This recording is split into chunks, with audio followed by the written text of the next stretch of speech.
Welcome back into another episode of the Daft on Draft podcast. I am your co-host, as always, Corey Kinnan, alongside Dalton Miller. Today, we're going to round out our week, our first time back 4 days a week since the start of we're into August here, so getting close to week 0. And we're going to round it out by finishing up our discussion on edge rushers. So again, if you missed the episode earlier in this week, we went over 5 of the bigger names. We aren't retouching on names that we hit in the team preview. So we broke down Penn State, Ohio State, Oregon, Texas. We're not going to talk about more. We're not going to talk about Kenyatta Jackson. We're not going to talk about Matayo Uyunglele. We're not going to talk about the guys on those teams. Denied Dennis Sutton. So those are some of the names we're not going to touch on. But we got 5 other ones here that we are going to touch on. More of like the mid-round guys in this class. And I'm excited to talk about it. But Dalton, how are you feeling about these guys that we're about to talk about here? Weirdly, because I think the expectations were lower on this group, obviously, than the bigger names that we watched. I came away with more, no pun intended, because that's one of the guys that we watched here. But I came away more impressed with this group than I did with the previous group. Now, that doesn't mean that I would grade them higher per se. Yeah. But I found at least something that intrigues me about each of these guys, whereas the first group was more like, well, they're good athletes. They're built like you would expect an NFL defensive end to be built. They were 4 and 5 stars. Like that's the first group of this. Mm-hmm. And then this group, I think, actually showed a little bit where I'm like, ooh, okay, let's see what we have here. And I didn't really get that with the first group. Yeah. So there's quite a few in this class, in this group, that I'm like, these guys can play a little bit. These guys can play a little bit. Some who are pretty green, but the traits, man, there's a lot of traits here to love. So let's dive in. Let's start with the one that has, the most hype. I think Dane Brugler has him in his top 5 edges coming into the season to begin with. Blesto has a second round grade on him. NFS, I think, has a third round grade on him, but it's going to be Texas Tech's David Bailey, transfer from Stanford. Let's dive in. Let's start there. Sure. Part-time player. And part-time player for a very good reason, in my opinion. The run defense is very much optional when it comes to David Bailey, and it's very much a physical issue. I think it's just kind of something that he's never going to be great at the NFL level, and that's okay because when you are a very good pass rusher, you can get away with that. We have seen guys go high in the NFL draft as what I would call a primary pass rushers, people that are you're not Mm-hmm. going to want them on the field on 2nd and 2 or in the low red zone. And I think that's what you get with Bailey. What you also get with Bailey is conspicuous explosiveness. Oh my God. First step, subsequent steps. I mean, from that 10-yard split is nasty. And that's all you need as an edge rusher is that 10-yard split. Like, I don't care if David Bailey comes out and runs a 4.9 if in that first 10 yards it's a 1.5.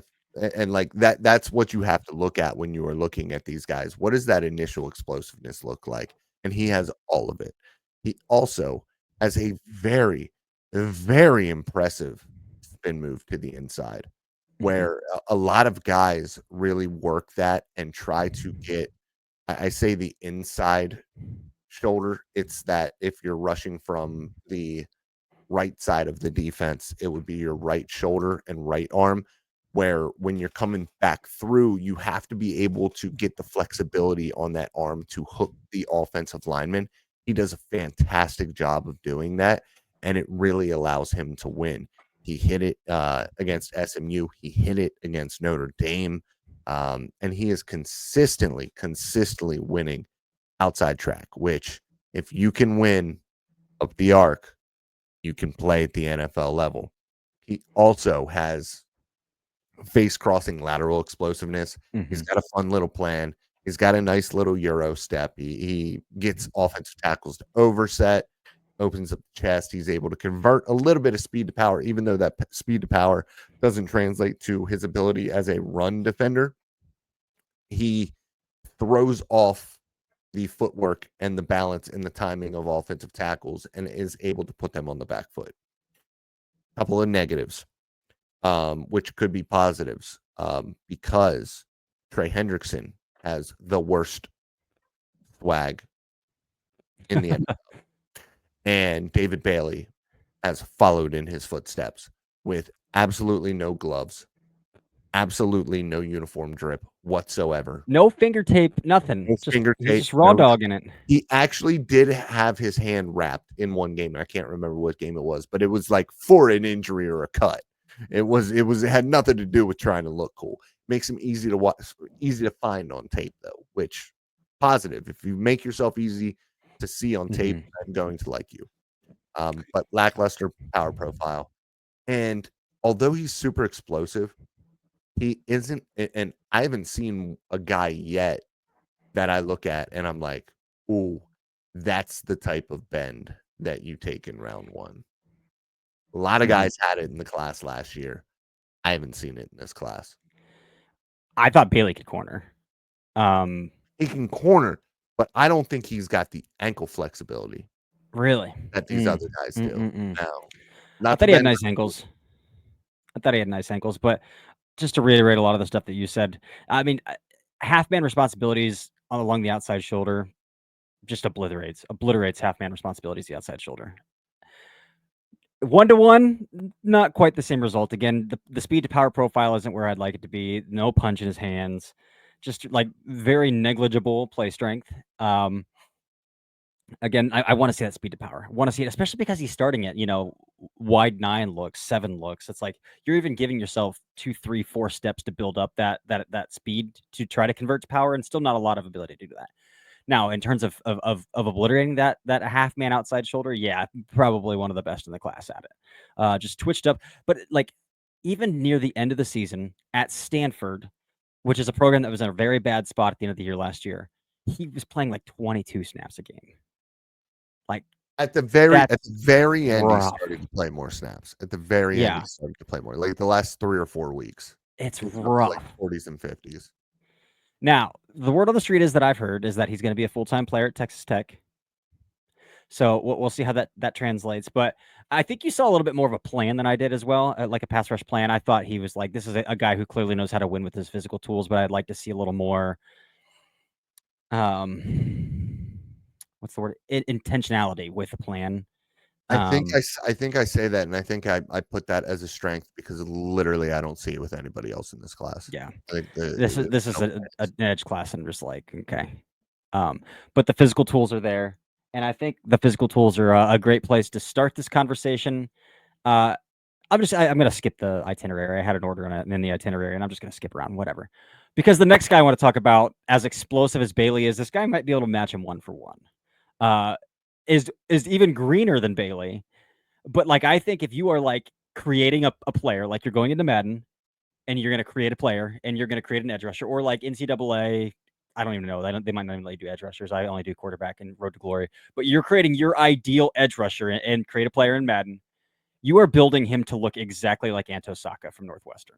Like I think he's got a pretty dense lower half. He's long, explosive. Like I like this guy has the body type that I would look for. Now, again, he's as green as grass. Another guy who's only playing 20 snaps a game because he doesn't offer much against the run. But I think that's more of a technique thing because I think the physical prowess is there. Even the play strength is there to play against the run. I just think right now they're just only putting him in situations where they don't have to tell, like where they can tell him you don't have to think. But in terms of linear explosiveness, even some flexibility, man, like that dude can turn a corner. I think he's got some flexible ankles. Anto Saka is going to be my guy in this class where I'm like, this guy has every physical gift that you would want and absolutely none of the intentionality, none of the technique. So we'll see how it translates into this season, another year. He didn't transfer out of Northwestern, so he's still at Northwestern. But like I'm pretty bullish on like Saka the body type and Saka the traits. So body type, I'm going to push back a little bit because he's okay. You can because he's sub 250. If he was 265, I would be singing a different tune. But that's just like I like a little bit bigger with my edge rushers. 245. Yeah. Yeah. But he's like a rock. He's pretty chiseled. 245. Yeah. Yeah, he's built well. And I think that I saw maybe a little less green than you. Um, Okay. the ankle flexibility is there with him. Yeah. He's got the ankle flexibility. He doesn't pair it with unbelievable hip flexibility to really delete rush angles. But what I do like is I saw a very cool little stab and chop combo where he stabbed with his inside hand and actually chopped with his outside hand when the tackle tried to counter on his inside hand. And Mhm. so he won the outside on that one. That was against Maryland. I thought that was a really impressive rep. Um, and he has, even though he's smaller, and I've told this story before, this running back that I played with when he was a sophomore, I was a senior. He was a smaller guy, but he was so explosive that when he ran into your chest and you weren't quite ready for it, he would take the breath away from you. And that's the type of explosiveness and violence that Saka can bring naturally to the game. It's not Micah Parsons level, but he has that smaller dude in terms of like the pantheon of edge rushers, but Mhm. he has the explosiveness to run through your chest if you are not ready for it. Um, Gets into it, forces extension. He's able to drive the sled a little bit, and that comes with part of just being well built overall. Mhm. Um, no reactive ability whatsoever No. to tackle. Once he's in the grasp, he is done for. There is no countering whatsoever. His hands are green as grass. Um, it's pretty ugly if he doesn't win quickly. Um, but there is a lot to like from him athletically. And so as a DPR type guy, this is definitely one of the names to watch in this class because there aren't many guys that I can look at and say, Mhm. I can see it with him. And I can Yeah. see it with him and Bailey.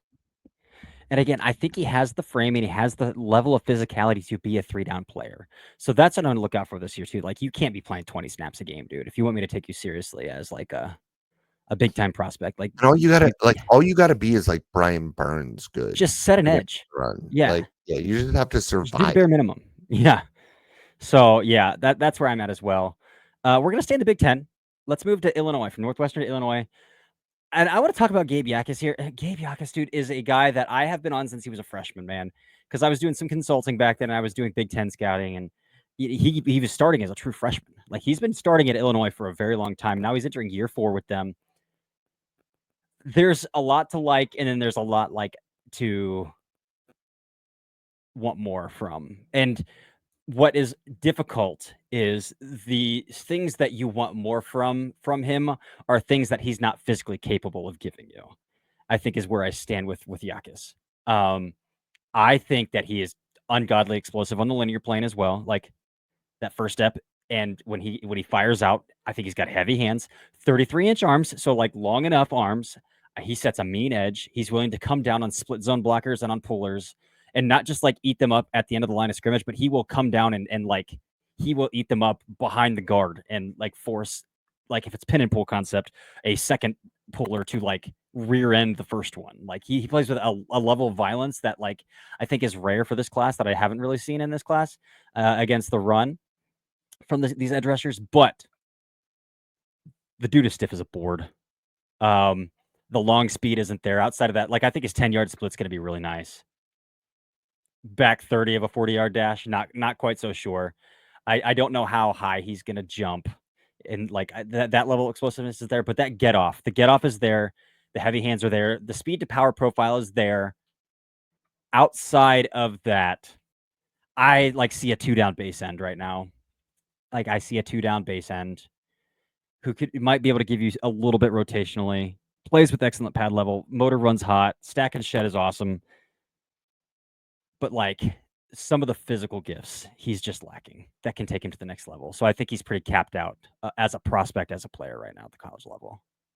Yeah, he just seems like a rotational guy at the next level for me personally. Mhm. You talked about the speed to power profile, but I didn't see it as much. At least not for a 270 pound 70. plus dude. I would expect it to be a little bit more consistent, especially because he's 270 pounds and he's 6'3". Like he's not 6'7". I would expect that For frame. 33-inch arms, like those are long enough arms to get some work done. Yeah, but you know what's funny is with weaknesses, before I had measurements for him, I said first You impression, thought he was a short little short. arms, short Mm. arms. I do like the violence against the run. I think that that's going to get him on the field at the next level. I actually think he's a pretty intelligent player. Also, impressive willingness to crash down on pulling blockers. I actually have that in my stray. I didn't even I know saw. there. I'm sorry to interrupt. I saw. I don't remember what game it was. I saw a run game rep where he read pin and pull, and the tight end was trying to pin down the guy inside of him, and he bounced outside of the pin and pull, still held contain on a little jet sweep, and made the tackle along the boundary. Like that kind of high IQ run defense is stuff that I saw from him. Like he's sniffing out Yeah, concepts. He's trailing. So yeah, I see that too. yeah, and I think he's more just of a reactionary rusher. I don't really think he Mhm. has much of a proactive plan. I think a lot of it is just read and react to what he is seeing from the offensive lineman. And he is a complete sack merchant. I mean, the production is hilarious. Um, one miscommunication on the front line. This is against Michigan.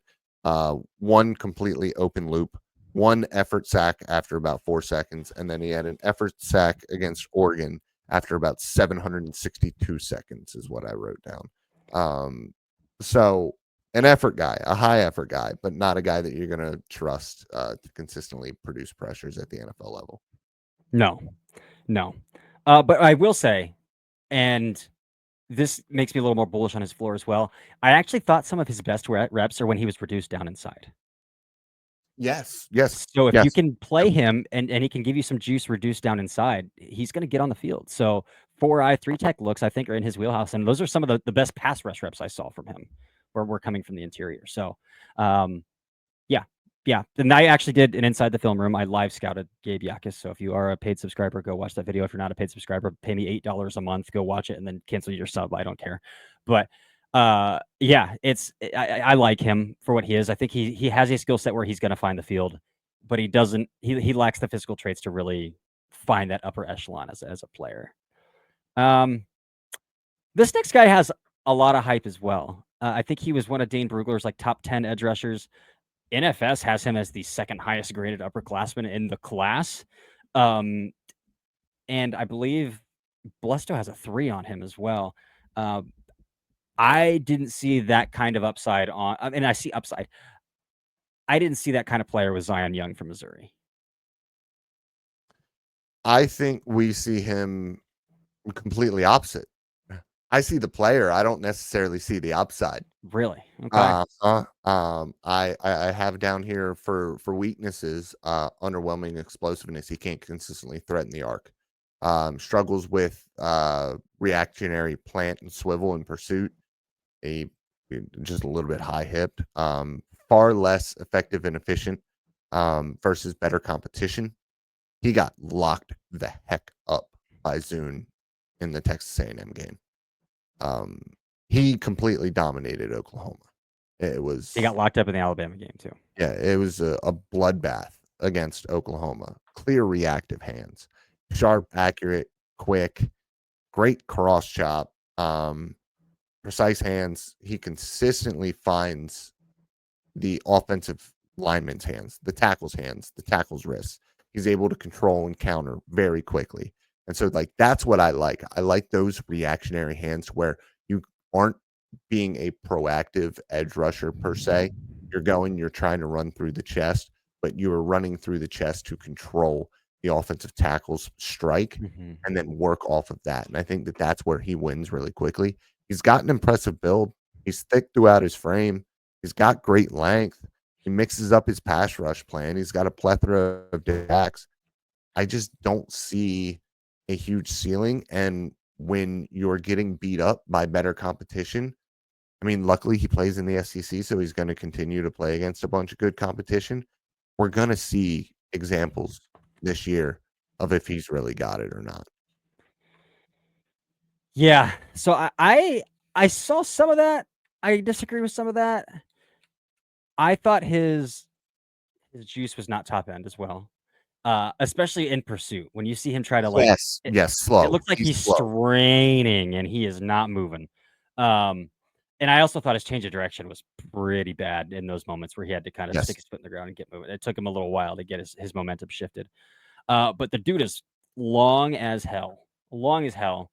He's only listed at 33 inch arms. He looks a lot longer than that on tape, though.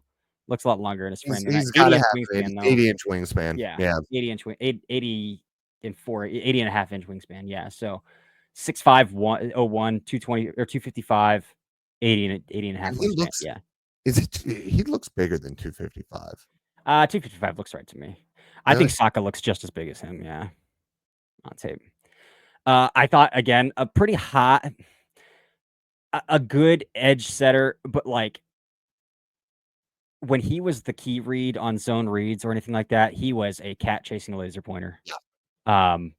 So I thought the instincts in the run game were pretty bad. You saw a little bit more with his hands than I did. I specifically didn't see once hands got into his chest, like zero ability to counter, zero ability to replace hands, which is a play strength thing, but also like a counter thing. I didn't really see it on tape.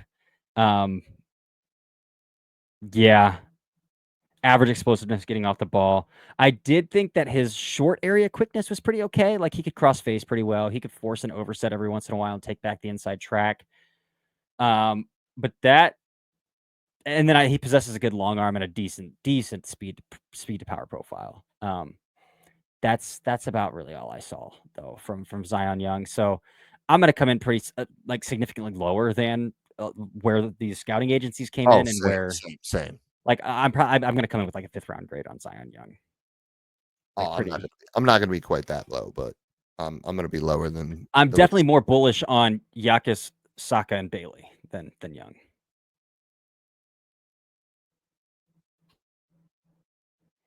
I'm more bullish on Young's floor than Saka. I like the ceiling on Saka, and I like the overall game on Bailey more. Okay. Yakis just doesn't really do it much for me. He's a safe. He's Yeah. like if you're in the 4th round, that's a player you know is gonna contribute Just to you give me a regardless. Like, rotational guy. Yeah. yep, it's That is safe. what he is for me. Yeah. All right, let's round this out here. We got one more to talk about. Michigan's Derek Moore. This is a DPR type that just he's a DPR without the high end DPR juice.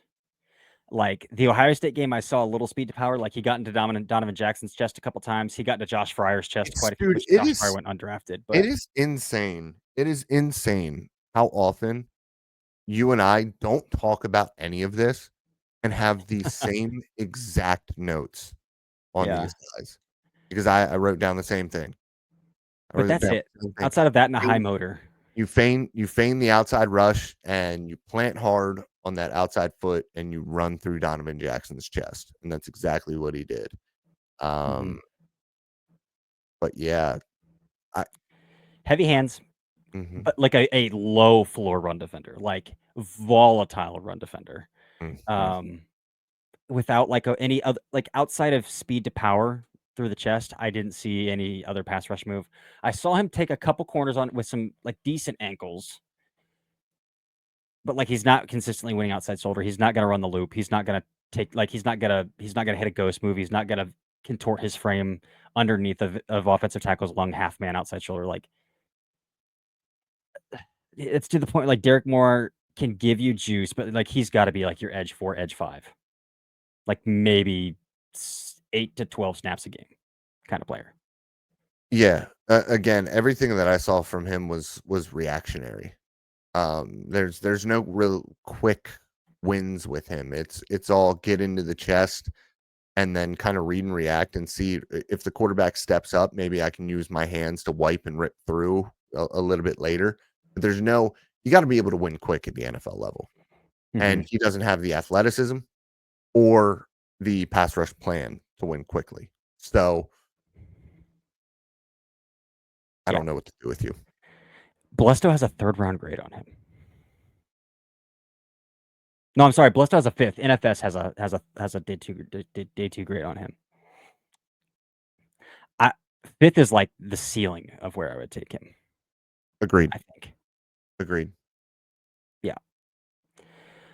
Give me UCF's Malachi Lawrence ahead of Oh, Derek. jeez, I did not watch a single UCF pass rusher. If you want a deep sleeper to go watch, though, turn on some Alcorn State tape and watch Malachi Bailey. Transferred to Arizona. He's at Arizona this year.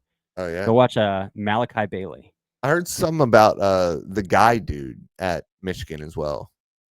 TJ Guy. Oh, yeah. I didn't Yeah. watch any of them, but I heard No. about it.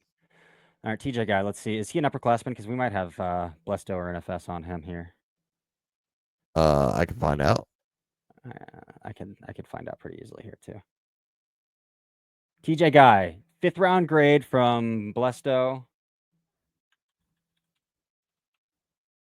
and a very low grade on NFS. 6'3", 249, 31 and 2/8 inch arms.